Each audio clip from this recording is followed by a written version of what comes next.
ये कहानी है एक बाप बेटे की जो कि बाइक पे जा रहे थे तो रास्ते में देखते हैं कि कुछ लोग कीचड़ में हाथ पांव मार रहे हैं, कुछ ढूंढने की कोशिश कर रहे हैं। तो बाप बाइक को एक साइड पे लगाता है और उन लड़कों से पूछता है कि ऐसा क्यों कर रहे हो, क्या तलाश करने की कोशिश कर रहे हो। तो वो लड़के कहते हैं कि तुम्हें नजर नहीं आता, वो एक गोल्डन फ्रूट है वहां, हम उसे पाने की कोशिश कर रहे हैं, उस गोल्डन फल को पाने की कोशिश कर रहे हैं। तो बाप फौरन लालच में आ जाता है, वो फौरन इमेजिनेशन करता है कि काश ये जो सोने का फल है ये मेरे बेटे को मिल जाए, तो ना तो सिर्फ मेरे बेटे की बल्कि मेरी भी लाइफ सुधर जाएगी। वो पास खड़े अपने बेटे को कहता है कि जाओ तुम भी इन लोगों के साथ जाओ उस कीचड़ में और उसी सोने के फल को लेके आओ।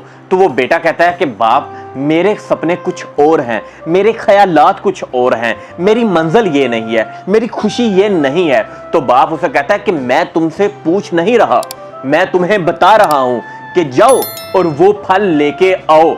खैर अब बेटा बाप के कहने पर उसी कीचड़ में घुस जाता है और उसी फल को पाने की हाथ पांव मारता है, पूरी कोशिश, पूरी ताकत, पूरी तगोदो करता है कि काश वो फल उसे मिल जाए और वो उसे अपने बाप तक ले आए।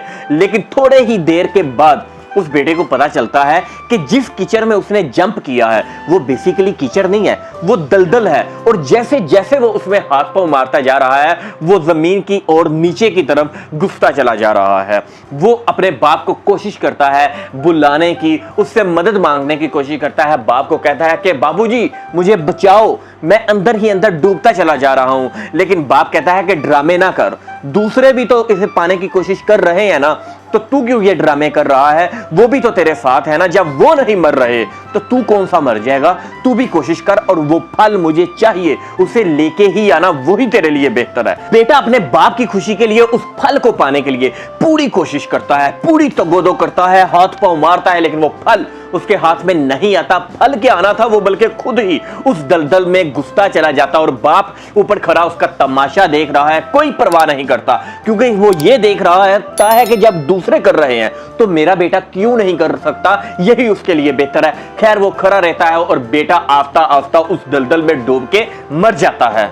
फिर बाप को एहसास होता है कि मैंने अपने बेटे के साथ गलत किया है, मैंने उसको उसकी खुशी को देखना चाहिए था, लेकिन मैंने अपनी खुशी उसके सामने रख के अपने बेटे की जान ले ली। अभी वो इसी चीज में मुब्तला होता है, परेशान होता है कि वहां से एक आदमी आता है और उससे पूछता है कि क्यों परेशान हो। वो उसे सारा वाकया बताता है कि ऐसे ऐसे हम इधर आए, लड़कों को ऐसे देखा, उस गोल्डन फल को पाने की चाहत में मैंने अपने बेटे को जबरदस्ती फोर्सी मैंने वहां भेजा और मेरा बेटा डूब के मर गया। वो आदमी कहता है कि अगर तुम गौर से देखो तो वहां फल नहीं है।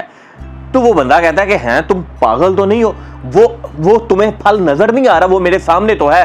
वो बंदा कहता है कि जरा गौर से देखो, वो फल नहीं है बल्कि वो फल का साया है, जबकि असल फल वो ऊपर पेड़ पे लगा हुआ है। वो पेड़ पे फल लगा हुआ है और उसका साया, उसकी जो रिफ्लेक्शन है वो पानी पे, वो उसकी दलदल पे पड़ रही थी और तूने उसे पाने के लिए अपने बेटे को उसी की चाहत में उधर भेज दिया और अपने बेटे की जान ले ली। अगर तुम अपने बेटे को सुनते कि वो क्या चाहता है, उसकी खुशी किस में है, उसकी चाहत किस में है, उसके सपने क्या है, उसकी क्या इमेजिनेशन है, तो जरूर ऐसा हो सकता था कि वो फल तेरे बेटे के हाथ में होता और जो तुम चाहते थे उससे भी बेहतर तुम अपने बेटे की और अपनी लाइफ को पाते। खुदारा बेटे को वही करने दे जो वो खुद चाहता है, जो उसके अंदर की आवाज है। जबरदस्ती उस पे अपने फैसले मुसल्लत करके ना अपनी जिंदगी तबाह करें और ना उसकी करें।